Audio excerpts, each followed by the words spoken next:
Mula po sa issue ng kuryente, issue ng mataas na tubig, mabagal na telecommunication, binabantayan po lahat ng House of the People, kasama na po yung mga anomalya na ibinabato sa PhilHealth, wala pong nakakaligtas pagdating sa bahay na ito ng mamayang Pilipino, ang bahay na naglilinis ng korupsyon sa lahat ng antas sa ating pamahalaan.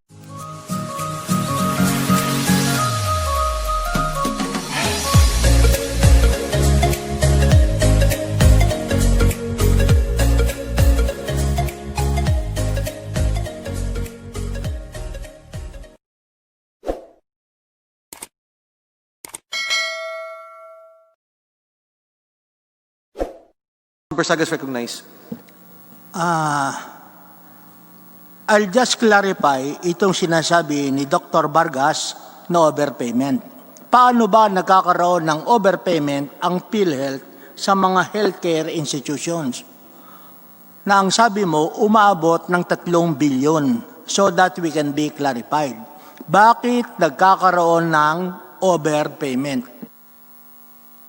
Mr. Chair, Congressman, again po, our policy, the provider payment mechanism which we are using, the case rate, allows the payment of a fixed rate. So fixed po siya, predetermined na ibabayad po natin sa mga facilities na magke-claim po para sa certain na sakit. So kaya nga po, since sa amin po, we don't consider it as an overpayment because again, as it is a fixed rate na ibinabayad po natin doon sa mga claims na sinasubmit po. So, sa madaling sabi, alam ng bawat isa sa atin na case rate ang basihan sa pagkiklaim sa PhilHealth. Yes, Mr. Chair. So, paano magkakaroon ng overpayment? Na sinasabi mong amounting to 3 billion. That's why, Mr. Chair, we are not considering po or we are not saying that it is an overpayment. Because again, as it is, we are paying the fixed rate that the current policy allows PhilHealth. Kasi medyo nako-confuse ako. Kaya nga Pag sinabi nating overpayment, ang binayad nyo ay 10 bilyon, pero ang dapat nyo lamang bayaran ay 7 bilyon, kaya nagkaroon ng overpayment na 3 billion. Those statements and figures came from you. Sa inyo nanggaling yan. Yes, Hindi sa amin. Yes, Mr. Chair. Mr. Chair. Yes, Congressman po. Again po, yung pong binayad kasi namin are based on the case rates po na inaalaw ng ating polisiya na fixed amount. So, yun pong lahat ng computation noong ibinayad namin are again based on the fixed rate na computed po and yun po ang inaalaw ng polisiya sa ngayon. We agree with that. Kung ako ang isang public hospital or a private hospital, magpe-present lamang ako ng claim sa inyo. At kung magkano ang fixed rate based on the sickness, yun ang babayaran nyo. Kung ito po ay tama na claim, kung ito po ay good claim, with all the necessary Yes, we assume that everything was regular. Yes, Mr. Chair. Okay, next question. And this is, I am a little bit confused. Paano na naman nalalaman kung magkano ang koleksyon ng isang public or private hospital para masabi nyo kung mas malaki ang kanilang sinisingil sa inyong fixed rate? Do you have the records of that of that healthcare facility? Sa ngayon po, Mr. Chair, sa ngayon po kasi, we now allow or we now request, no, it's part of the requirement na meron pong statement of accounts, ang statement of account po. Pero ang ibig kong sabihin, katulad halimbawa ng Asian Hospital, nalalaman nyo ba kung magkano ang total collection ng Asian Hospital para ma-compare nyo ang case rate as compared to their actual collection? Ang meron po kami would be the against sa kanila pong ipina-file na claim sa amin. I am very much confused with all your answers and statements this afternoon. Unahin muna natin sa umpisa. Huwag muna natin pag-usapan ng COVID. Huwag muna natin pag-usapan ang IRM. Pag-usapan lang natin yung 219 downwards. Okay. Sa 219 downwards, meron tayong specific policy. Bago makapag-claim sa PhilHealth, kinakailangan PhilHealth accredited. Okay. Second question, 2019 below, pwede bang mag-claim ng PhilHealth ang isang medical facility even if it is not accredited by PhilHealth? Yes, Mr. Chair. Only in conditions when one, it is Only in conditions po na one, it is licensed by the Department of Health, and second, kung anong kondisyon? kung license po ng Department of Health and in emergency cases lang po. So in other words, kahit hindi PhilHealth accredited, as long as a medical facility is accredited by DOH, pwede mag-claim ng PhilHealth.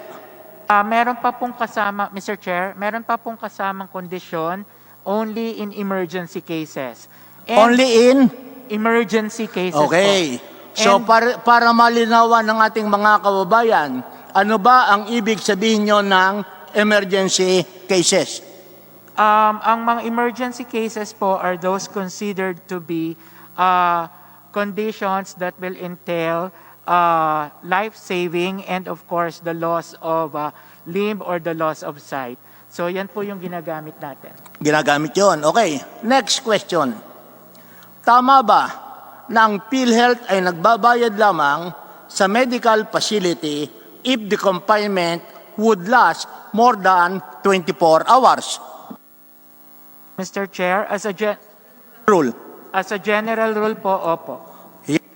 Yes, sir. Kaya pag kaming mga congressman, nagpa-confine at nagpa-check up at natapos ang aming check up less than 24 hours, we cannot claim PhilHealth. Mr. Chair, sa ngayon po kasi, katulad ng nabanggit nyo nga... Hindi nga, kaya nga nililinaw ko lamang. Opo. Tama yun. Opo. You have to stay in the institution for at least 24 hours. In general rule po. Yes. As a matter of fact, kung ikaw ay pupunta lamang sa ER ng isang public or private hospital and you will be staying there only for 20 hours, you will not be entitled to claim any PhilHealth. Meron, Mr. No, Chair. under normal circumstances, wag na tayong mag-exceptions. Yes, Mr. Okay. Next question.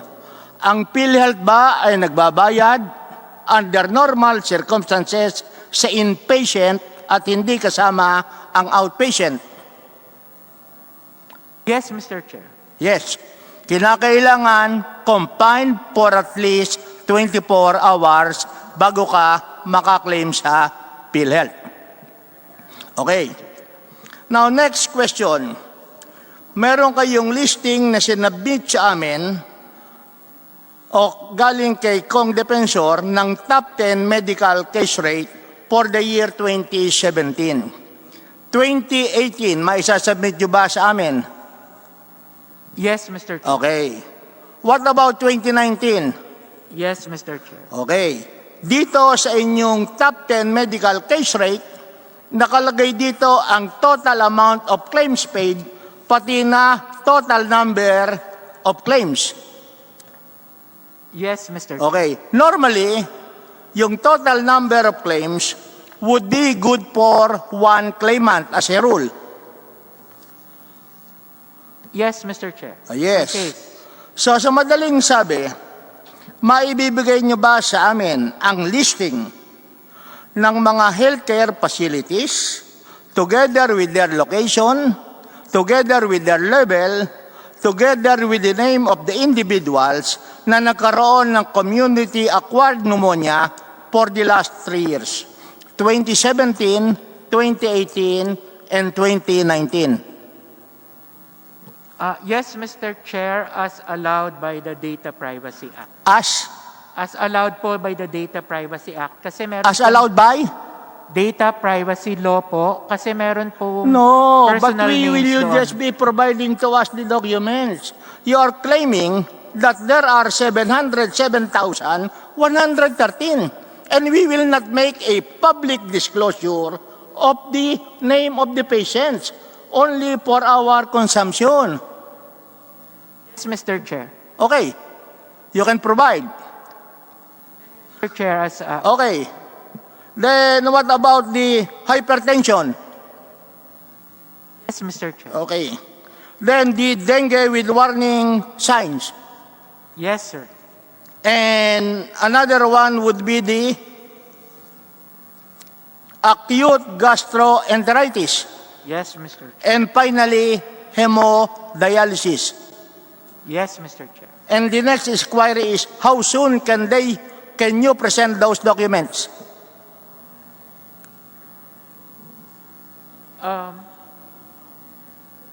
We will have to, Mr. Chair, Huh? we will have to extract the data. If you could give us probably until Monday po. Until Monday. Kasi ito naman, nakuha nyo ang total ng payment, total ng claimants, i-presupposes na alam nyo na lahat ang mga claimant kung sino-sino. Okay, Dr. Vargas? Yes, Mr. Chair. Okay. Now we go back to pneumonia, the number 1. Itong pneumonia nyo ay maraming klase. Yes or no? Meron po yun under dalawa po, the moderate risk pneumonia and the severe type of pneumonia. Okay. Actually, I have seen your case rates. It totals 127 pages. And when it comes to pneumonia, iba-iba ang klase ng pneumonia. Meron tayong healthcare-associated pneumonia, high risk. Meron naman tayong pneumonia in whooping cough, 15,000. Then, different cases of pneumonia, classes. Tama ba yan, Dr. Vargas? And Yes. you are a doctor by profession. Yes, Mr. Chair. Okay. I have to say that I am a bypass patient. I am also diabetic. At ang lagi nilang sinasabi sa akin, kung PD, dapat mag-ingat ka sa pneumonia. Pag ikaw anya ay medyo inuubo na, o kaya meron kang sipon, the first thing which you have to do is to undergo an X-ray of your lungs. Is that the proper medical procedure to determine whether or not a person has pneumonia? Mr. Chair, it is one of those diagnostics that can say that you have pneumonia, but other than those, of course, as a doctor, we need to check on the history of the patient, Okay. including the signs and symptoms. To simplify the question, ito bang inyong community-acquired pneumonia 3, moderate risk, na kung saan nagbayad kayo ng 10 bilyon, ni-require nyo ba ang healthcare na yung kanilang mga claimants must undergo X-ray o hindi? Hindi po. Hindi. So, base na lang sa stethoscope, sa tunog. So, paano madedetermine nyo na talagang tama yung claim? Kasi ang laging sinasabi ng COA, it is always a case of upcasing or bloated or superstitious claims. Mr. Chair, we issued several policy statements with regard to and guidelines with regard to several cases. I will have to check lang po. I will have to check lang po with regard to the pneumonia if the chest X-ray is a requirement, just to be sure po. You will assume? No, sir. I will check lang po in our policy statements if the chest X-ray is a requirement. Diyan nga medyo kami just to be nagtataka sure eh. po. You are the senior vice president, you are a doctor by profession, ang laging number 1 nyo sa listing ay pneumonia, moderate, community-acquired, 10 billion, 2017. Honorable Pagkatapos, Barzaga. hindi nyo alam kung kinakailangan muna ang X-ray o hindi. Honorable Barzaga, it's not only that, but SBP Pargas is the health policy head of PhilHealth.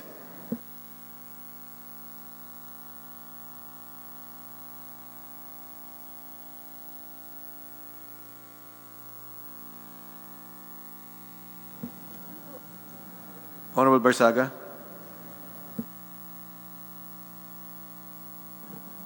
You will be asking, Yes, Mr. Chair, I will just be confirming po. And I'll check lang po. we will just wait for the answer. I will submit po the criteria that we have right now. Ang tanong po ni Honorable Barzaga, simple lang. Stethoscope lang ba o may x-ray? Dahil yung palang sinasabi niyo, wala ng x-ray. Sorry again, Mr. Chair, I will just have to check to make sure if the X-ray is a requirement. Okay, I'll go to another point. Well, we have the case of case regarding the dialysis, in which case ang pinag-uusapan na naman natin yung case rate na bloated or fictitious ang mga tao na dinadialysis. And if you will recall, ang mga involved dito ay private healthcare facilities. Tama ba? Yes, Mr. Chair. No, public healthcare facility was involved insofar as the bloating of claims of dialysis is concerned. I will have to check that with the legal. But you cannot cite one. None Okay. at the moment, sir. Then, nagkaroon din tayo ng isang issue regarding the cataract operation. As a matter of fact, you even specified yung mga cataract eye clinics, yung mga eye clinics na nag-conduct ng mga cataract na bloated ang mga claims. Do you recall that? Yes, Mr. Chair. And can you also recall na itong mga cataract clinics na to na involved doon sa bloated cataract claims are also private clinics? I will have to check, Mr. Chair, if these are just private clinics. But yes, as far as I know, yun pong mga naging scandal before involves private clinics. Hindi ba kayo nagtataka kung bakit ang laging na-involve sa mga isyong to ay mga private providers, private healthcare facility?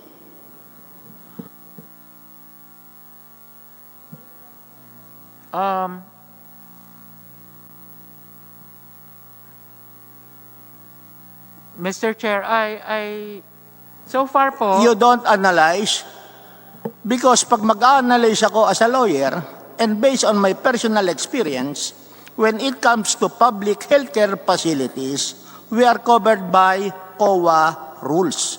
Hindi kami pwedeng magbigay ng reimbursement, hindi kami pwedeng magbigay sa PhilHealth ng any amount. Unlike in case of private healthcare providers, the checks are being made payable to them. They are no longer subject to COA audit. And that is the reason why I want to ask, sino-sino ba ang mga binabayaran nyo dito sa moderate risk? Baka ang lumabas dito, karamihan na naman ito ay mga private health facilities. Because they are not subject to COA rules. Kaya yun ang naging problema natin. Also, marami kayong binigay sa amin na listahan ng cases against healthcare institutions. Totoo ba yun? You are aware of that? yes, Mr. Chair. Okay. Number of healthcare institutions involved, 788. Based on the document which you have submitted. I'm not sure of the number, sir, but Huh? yes. I'm not sure of the number, sir, but So who would be the most competent person to answer insofar as the number of cases against healthcare institutions are concerned? our legal, Mr. Chair. Okay, legal. But you are also the head of the policies pertaining to health. Mr. Chair. Okay. Dito, nakalagay ang pangalan ng healthcare institution. Wala yung mga pangalan. Nandito ata. So, can you verify whether or not these healthcare institutions are public or private, together with their level, whether level 1, level 2, level 3, level 4, level 3. Wala ang listahan.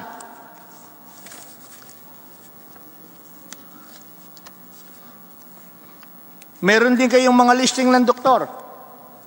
Ang tanong ko, itong mga kasunto started calendar year 2000 to 2019. Meron ba kayong na-file na criminal case? Mr. Chair, I think our legal is online. As the legal. Who's the legal who's online? May we know? Attorney, sinong legal nandiyan natin? Is Attorney Del Rosario is there?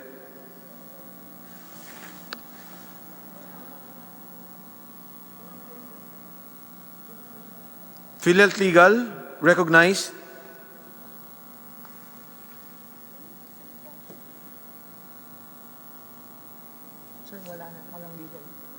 Oh, there's no legal, Honorable Barzaga. So, who would be the most competent person to answer this inquiry so that we can require his or her presence either physically or through Zoom meeting?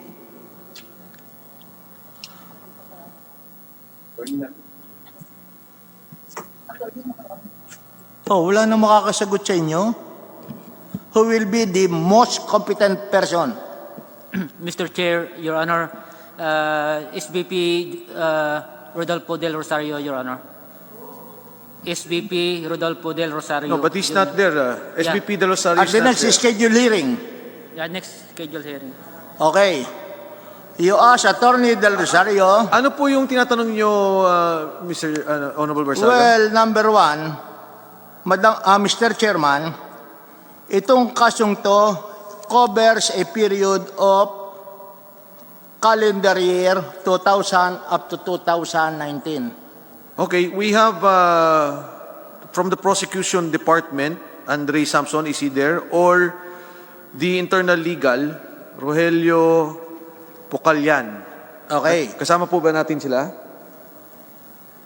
So, meron din silang binigay na dokumento, pending cases as of June 30, 2020. Starting the year 2018, 2019, 2020. So, ang tanong ko, ang heading nito, administrative complaint against healthcare providers and members fraudulent and non-fraudulent. Bukod sa administrative complaint, meron bang pinail na criminal case? Because as a lawyer, I know that both cases can proceed independently from one another. Pangalawa, meron na bang na-cancel ang PhilHealth accreditation insofar as the healthcare providers are concerned na nakalista dito? Number 3, I would like to have the data whether the exact address of the healthcare provider submitted by them and to identify and indicate whether or not they are public or private hospital, pati na kung anong level. Para malaman natin ang mga particulars.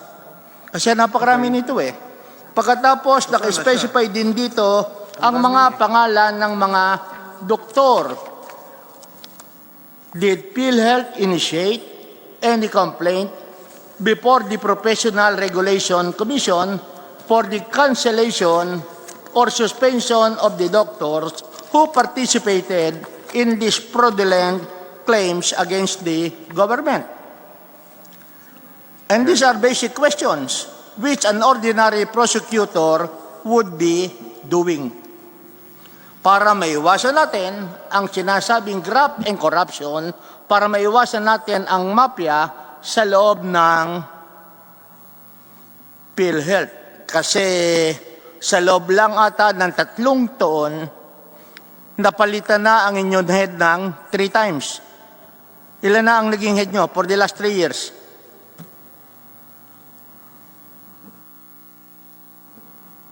Then anyone reply? Can you not reply?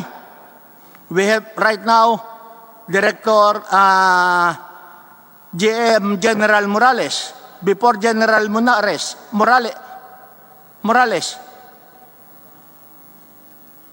Mr. Chair, before General Morales, it was Ha? before General Morales, it was Dr. Ferrer, Dr. Ferrer. and prior And before Dr. Ferrer, Doctora de la Serna. and all of these were made during the incumbency of President Duterte.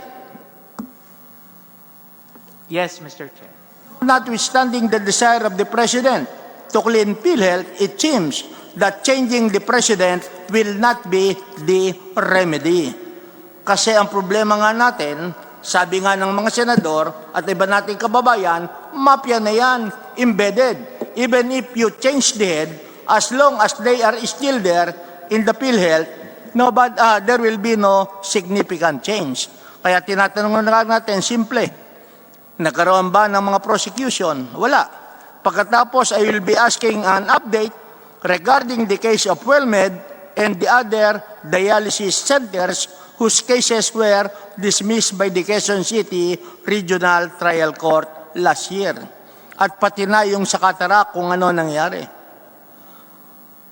Okay? Bumalik naman tayo sa case rate ng COVID. Okay, ang sabi kanina ni Director Padua, when you started the payment for COVID, there was no case rate. Tama ba yun? Yes, Mr. Chair. Okay. So, kailan kayo nagsimulang magbayad sa COVID? What period was covered? And when was the first payment?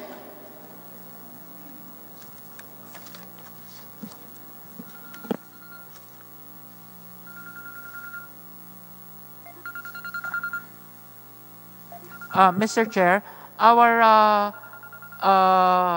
don't have the date when we first started to pay, but as I remember, our policy po on COVID is retroactive to February 1, when there was the first COVID patient. February. February 1. Okay, next question. Kailan kayo nag-start ng case rate sa COVID? We started po for admission, the admission starting April 15. In? April 15 po. Admission April starting 15. April 15. At ano naman ang dahilan kung bakit noong April 15, nag-umpisa na kayo na magkaroon ng case rate sa mga COVID cases? Initially po, Mr. Chair, we don't have any data with regard to the COVID because it is new. Until such time that we have already the data we have collected from hospitals with COVID claims, the itemized billing charges coming from the hospital, that we were able to come out with the case rates. Pero ang laging sinasabi ng PhilHealth, because of the COVID, you appropriated 30 billion for IRM in order to address the pandemic. Tama ba? Mr. Chair, 27 billion po. Ha? 27 billion. 27 billion. Ang sabi nyo, kaya kayo nag-IRM is in order to meet the pandemic problem in the country. That's why you set aside 27 billion para sa IRM. Yes, Mr. Chair. Yes. Pagkatapos, ang sabi kanina ay noon lamang kayo April 15 nag-start ng case rate sapagkat wala kayong data at hindi nyo alam kung magkano ang gagastusin sa COVID, kaya prior to April 15, unlimited ang payment ng PhilHealth for COVID cases. Mr. Chair. O ano ang pinakamataas na binayad nyo prior to April 15 for one individual? Meron kayo dito. Kahit hindi po eksakto, at least an approximation nung pinakamataas.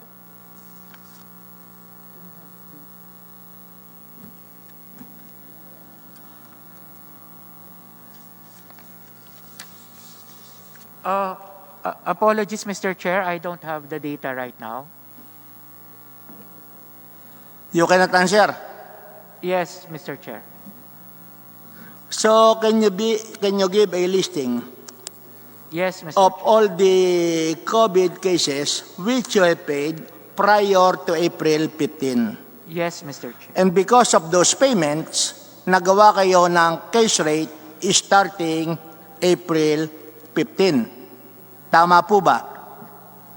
Mr. Chair, but even prior po to the filing of claims, we already asked from the hospitals, especially those with COVID patients, to submit to us itemized billing charges for those patients.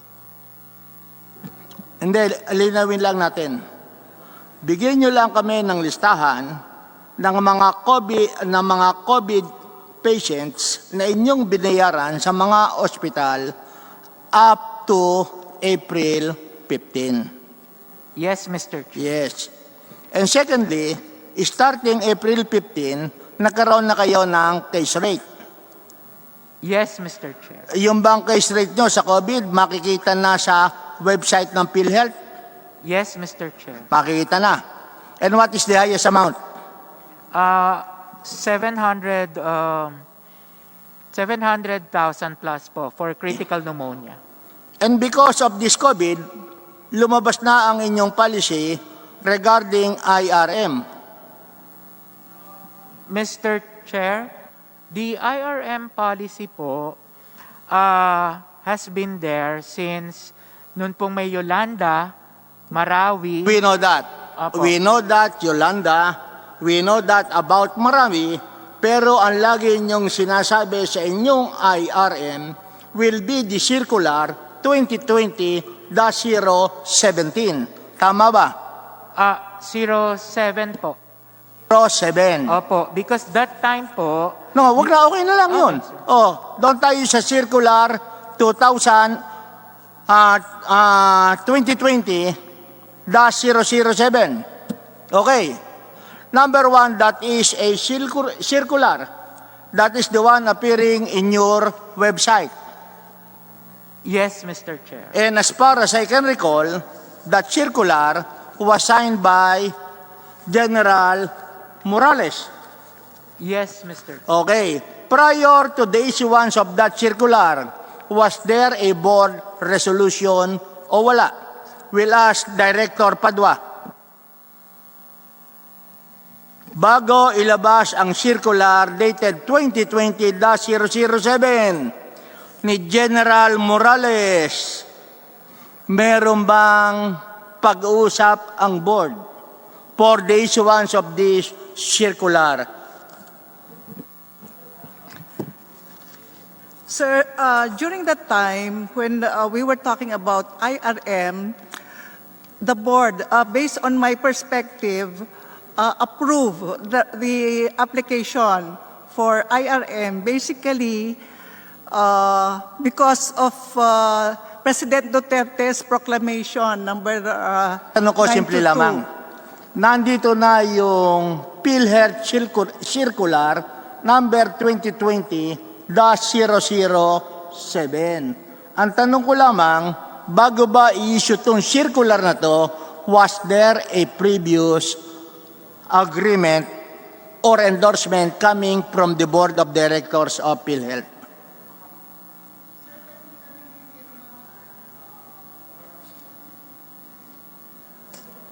Ma'am, yes, yes, please.